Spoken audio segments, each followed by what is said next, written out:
It's a great day. My name is Che Brown, the Happy Entrepreneur, and welcome to the Happy Entrepreneur Show, the number one business development and revenue focused late night show in the country where we are on a mission. And our mission really is to empower, our mission is to inspire, and really our mission is to provide you, the entrepreneur, with all of the resources that are necessary to execute that big vision you have for the people you were called to serve. And on this episode, we have the one and only Dr. Donald Toldson, Senior. Is it senior? Is that right? Or the third? Yes, senior.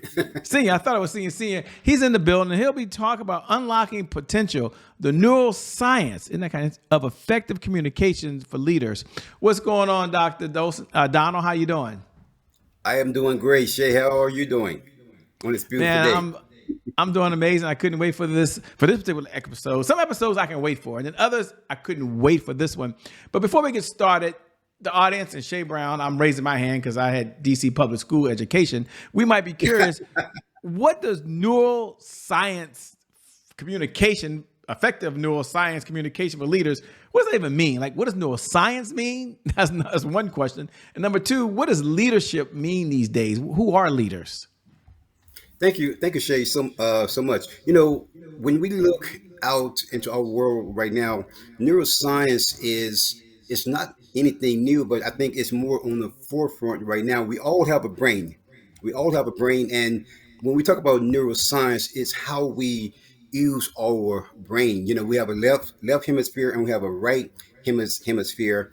And when we talk about neuroscience, it's using our brain when we how we use it with speed and flexibility, which means that our brain is continuing to grow. We are continuing to learn new things, and in this new science, neuroscience, we have to be able to adapt on how our brain processes information. Okay, I get that. And not to overcomplicate it, ladies and gentlemen, but I want to make sure he says unlocking potential. Now, potential means a lot of things to different folks. Two-part question, which he can handle, ladies and gentlemen. Number one, why are people struggling just to even reach their potential, right? I mean, they read books, they watch YouTube videos. Hey, they go to Instagram and get motivated on any given day at any time. Yet, here we are having a conversation around potential. So two-part question, what is potential?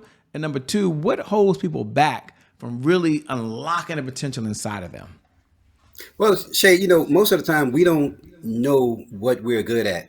We spend most of our lives struggling trying to identify who we are.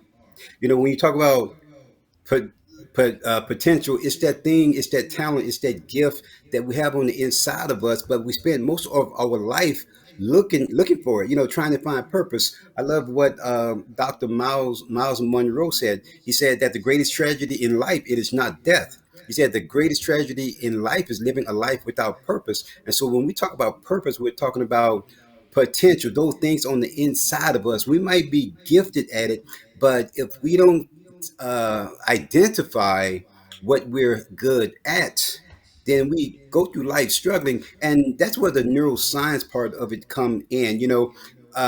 There's a assessment called the neuro agility profile assessment, and what it does is that it helps to identify those six drivers, those things on the inside of us, to help um, to identify those hidden potentials on the inside of us. A lot of the times, we say, why am I struggling with speaking? Why am I struggling with fear?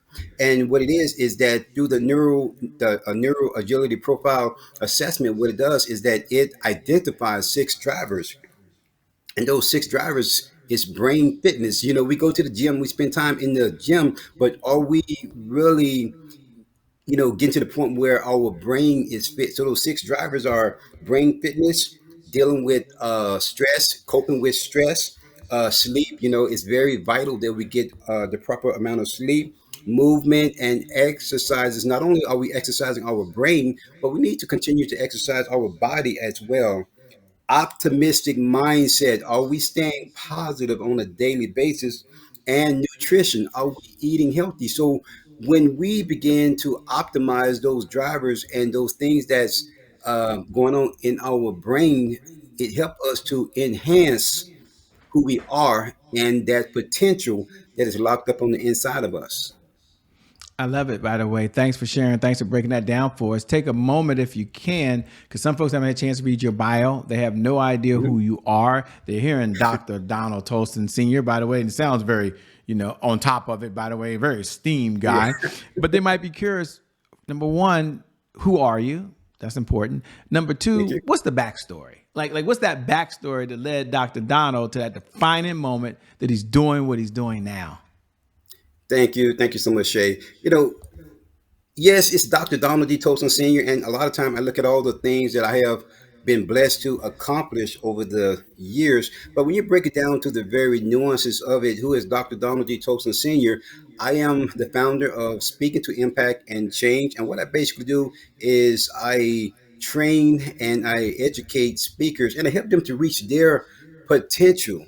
We talk again about that potential being locked up on the inside of us. But so not only do I train speakers, but also I'm a three-time international best-selling author as well as coach and speaker. I love traveling around the world and sharing my story.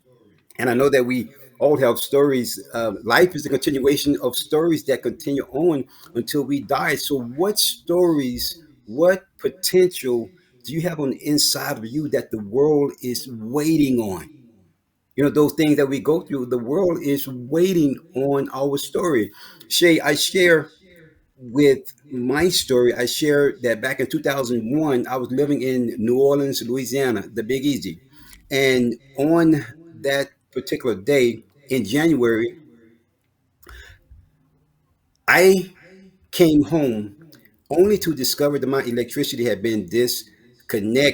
At work, the work hours was cut, the temperature had plummeted, but my work hours also plummeted. So I wasn't making the money that I should have been making. So I come home and I discovered that my electricity is turned off. Now the house is freezing cold. Now, being a single parent of an 8-year-old son, he looks at me and, kids are going to be honest. They're going to look at you and say, Dad, I'm cold. What are we going to do?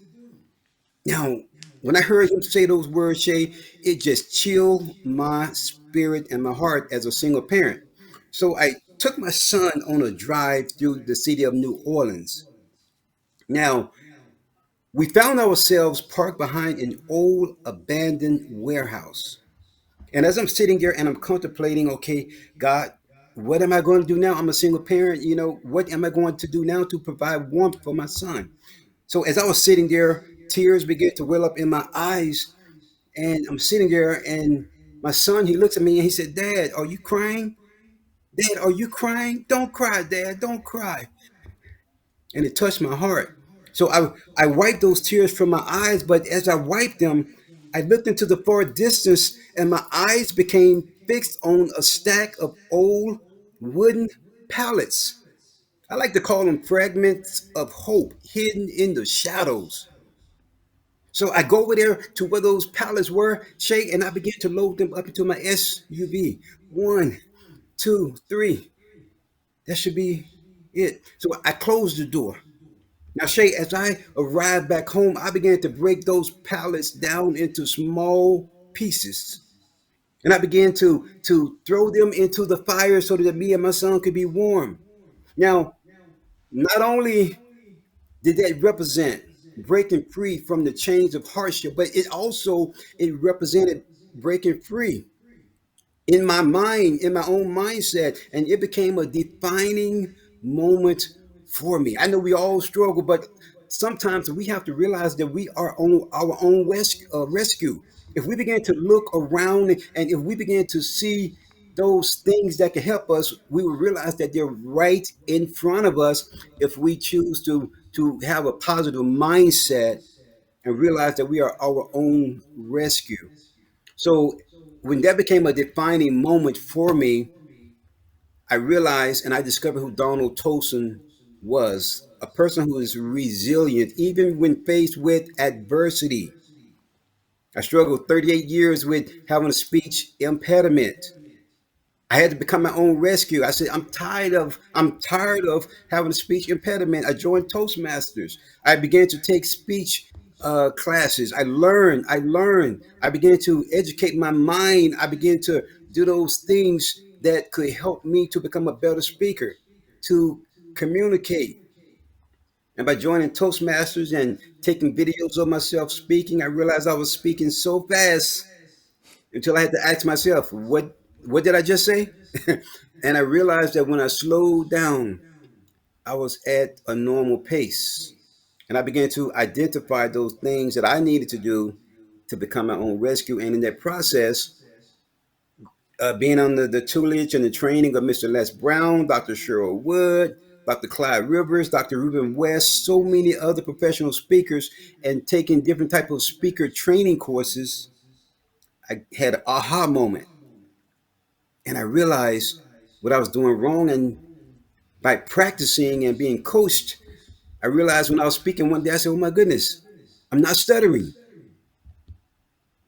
And from there, I began to take those tools and techniques and the training, and I began to develop my own coaching programs, those things that I found out that worked for me. It might not work for everyone, but we need to be able to identify what works for me and what works for you. And when we begin to do that, we become our own rescue and we begin to learn what our potential is.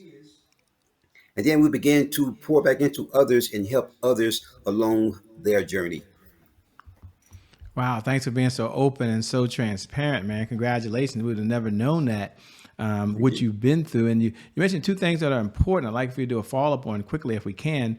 One, you talked about just resilience. And then unlocking a potential requires some resilience. What was your mindset like? Or what do you say to the person out there that says, wow, when I get fearful, Dr. Donald, I have a hard time taking action? Although they're two separate things. Like you can be fearful and still take action, which he did, by the way. So here's the question for you directly around the area of mindset, pushing through when you're fearful or you're not sure what's going to happen. Would you say that person is leaning in right now saying, yeah, what would he say to me? Thank you, Shay. We could do two things. First of all, we are all born with two types of fears. That's the fear of noise. Ah, it'll startle us, and the fear of falling. Those types of fears we are naturally born with. Any other type of fear is a learned behavior. That's right, it's a learned behavior. But when you talk about fear, we could do two things. We can face everything and run, or we can face everything and rise. At that point, we have a choice. Do we succumb to life's challenges? Life is going to be challenging every day. If you just keep living, you're either going into a problem, you either left a problem, you're going to a problem. But if you continue to live, you are going to face a problem. Murphy is out there waiting on us. Murphy Law, he's anything that can go wrong will go wrong. But when they do go wrong, how do we handle those challenges on a daily basis? And the only way to handle those challenges is to face it head on and be able to find some type of way in order to overcome that adversity that is facing us head on. I love it. And you talked about leaders earlier, and being an effective leader, you have to be able to communicate. And Yes. if you had to share, and there's two type of leaders, and maybe it merges in. There's the person that's very experienced. They've been doing this for a Mhm. while, a number of years, and they're just looking for, what's that next level for me to be an effective communicator? But I believe the person is very new. Maybe you're the leader of one, you're a leader of yourself first, but you're a leader of anyone else, by the way. Maybe you have a team. So the question I'm asking Dr. Donald, if you don't mind, is if he wanted to share three leadership principles, maybe as it relates to communication, that leaders need to be able to be an effective leader, an effective communicator, and also bring out potential in other folks. Very loaded question, ladies and gentlemen. So it's very broad, but the point is, you got to be effective. You've got to be a leader, and you've got to help everyone else rise up. How do they do that, Donald, Dr. Donald, if you had to give them three ideas? Thank you, Shay. The first thing what I tell people to do is to recondition your own mind.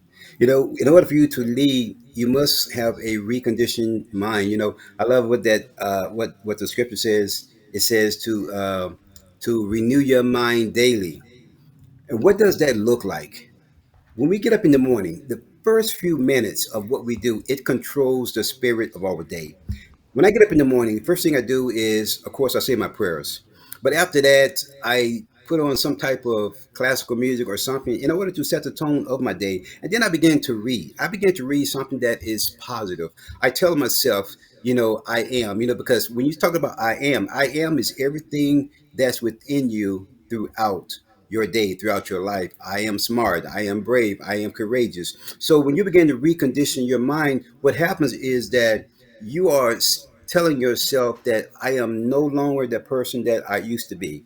I am not going to do the things that I used to do those things that kept me back.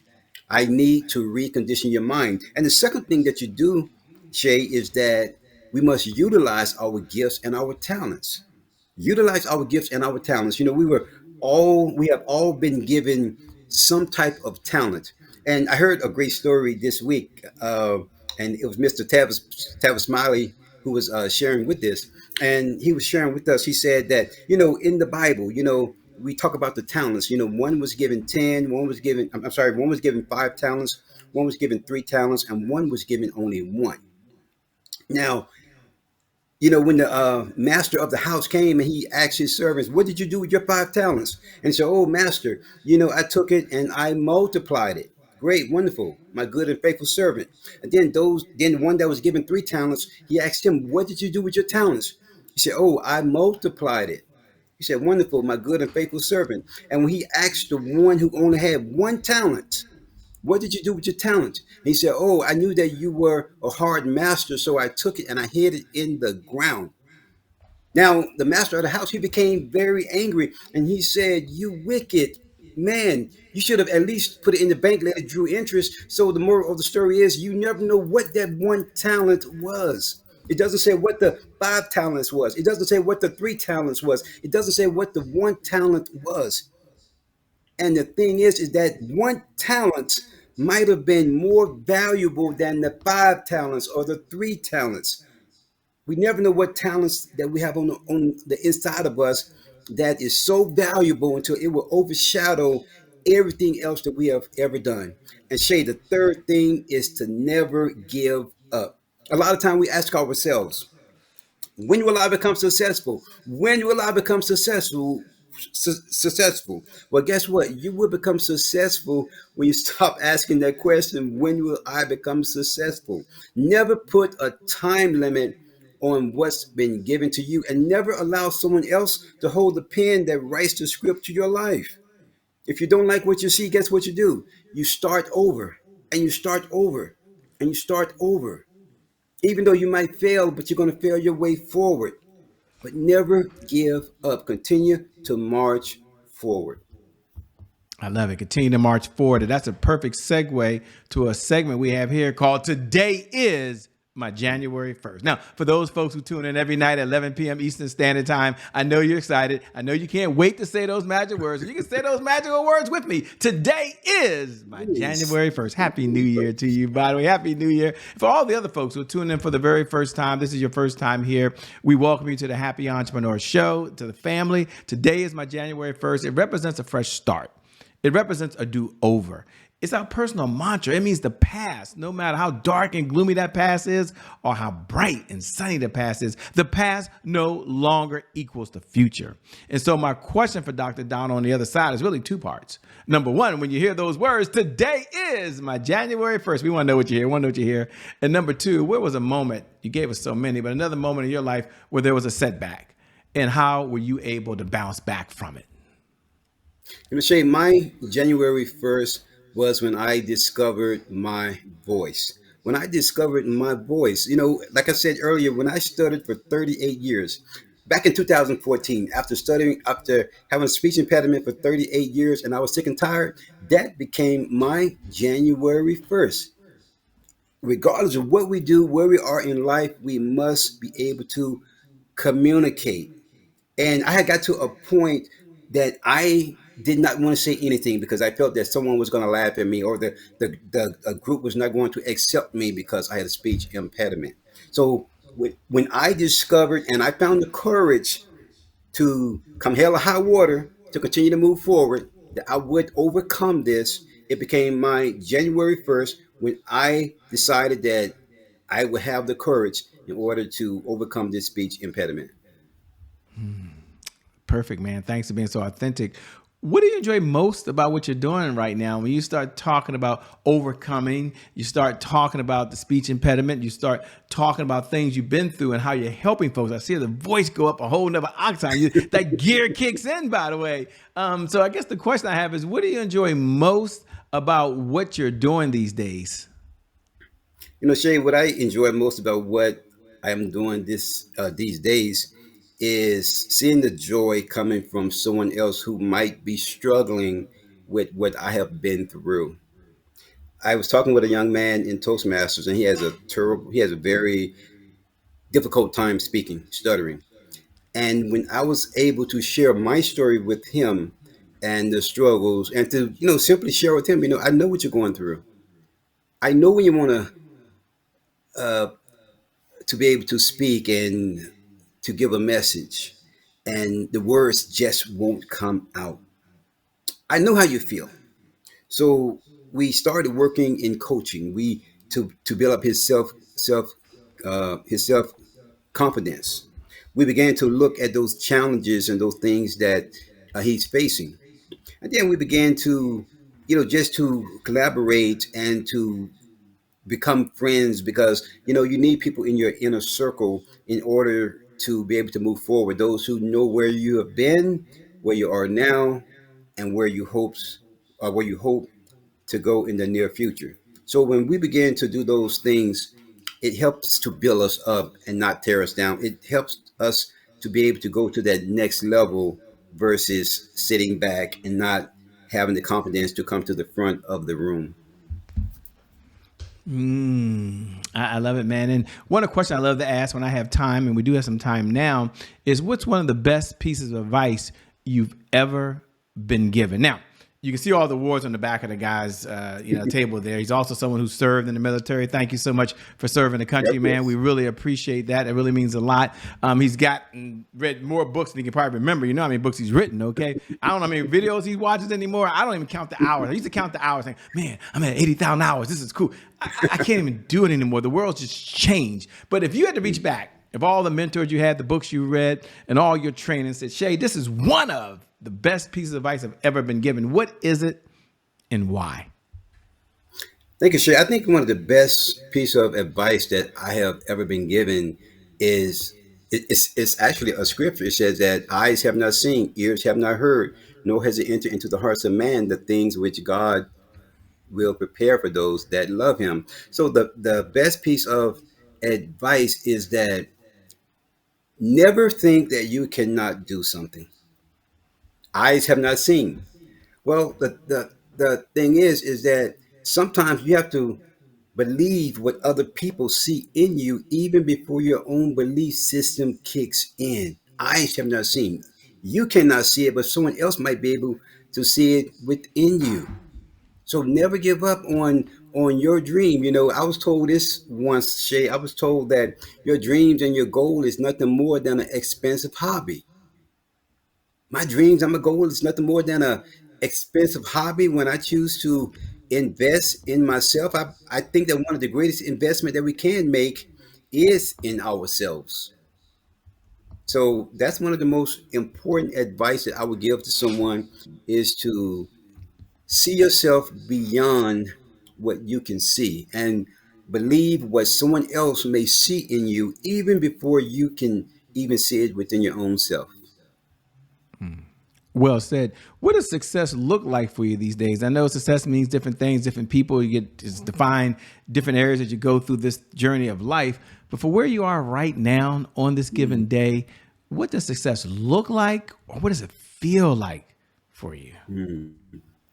What it looks like and feel like for me is that when you set that goal that is going to scare you, that goal that is going to make you sweat, that goal that is going to make you realize that, you know what, I'm not going to have a plan B, because look, if I'm going to fall, I'm going to fall. But at least if I fall, I'm going to fall forward. So when you begin to set that goal for yourself, that big goal, because if you're big, if listen, I tell people, Shay, I say, if your goal don't scare you, it's not big enough. I had a goal of going skydiving. So on my 50th birthday, no, my 54th birthday, my friend, my partner, she scheduled me to go skydiving. You're talking about a big goal. As I'm standing there, it was a tandem jump, but as I'm standing there and the door is open, when you go up, there's only one way down. So my goal was to go skydiving.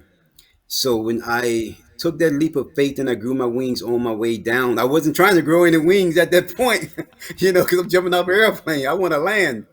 But once I landed, it might have seemed fearful, but once I landed, the first word that was out of my mouth was, "Can I go again?" That fear of that fear of heights, it was gone. So set big goals for yourself and then take action and move forward with those big goals. You can either thank me now or you can thank me later. I'll thank you for taking the jump, by the way. It was on my bucket list, but it got off my bucket list. Like, I don't know about that now, but you did it, man. I so admire Yes, you, by the way. thank you. You mentioned earlier that you enjoy traveling, and people might be wondering, like Shay Brown, man, what's one of the places he loves traveling to, and why? Again, it's a loaded question for someone like yourself that's a world traveler. If you had to step back and say, here's a cool place I liked, and why? We're just all curious, man. Thank you. Thank you. Well, one of my favorite places is going to Kenya. Now, some people might ask me, why Kenya? There's a lot of poverty. There's a lot of things that was going on. But Kenya and South Africa, this past July, I had an opportunity to go to Kenya as a speaker, and it was actually my second time going. But being in Kenya is one of the things that I love because it's something about being in the motherland. It's something about standing on the soil of Africa. The people there are so genuine, they're lovable, and they have a thirst for knowledge, and they are hungry for how can I move forward in my life? How can I live my best life? So when you bring those type of stories and those type of goals and techniques to a country, I'm sorry, to a continent where they might not have the same things that we have, but yet they are so hungry for it. In this country, Shay, we become so accustomed to having plenty. But when you go to a country that have less than you have, but yet they have more hunger than you have. So Africa is one of those places that I just love traveling to. I've been to Europe, different places, London, Paris, different places, but I love going back to the motherland and just experiencing people that look like me and you, Yeah. and being able to just share the love and just continue to help them to grow as well as other races and other genders and other cultures. I love all cultures, but it's something about going back home to Africa.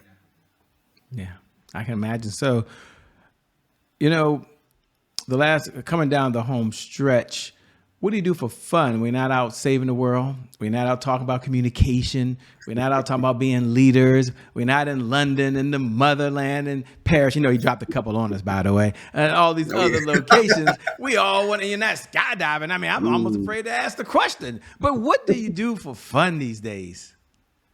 Well, Shay, there's numerous things that I do for fun. Of course, being from the South, I love going fishing. I love boating.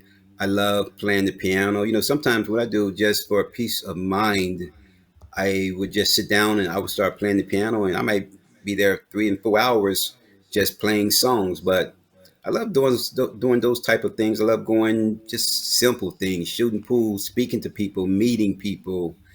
It's just so many things. But I believe that when we find that thing that give us peace, that thing that's going to allow us to just take a deep breath and be grateful that we are still here on the land of the living. I love reading. I believe that we educate our mind. What goes in and what's going to come out. So it's just those simple things, those things that doesn't cost that much money, but it costs you some time. But those simple things, being able to share and pour into other people. I love it, man. Last question, two parts. Number one, what type of clients is your firm looking to work with these days, if any? And number two, how can folks best connect with you? How can they stay in this conversation over and beyond the time that you and I have right now? Thank you, Shay.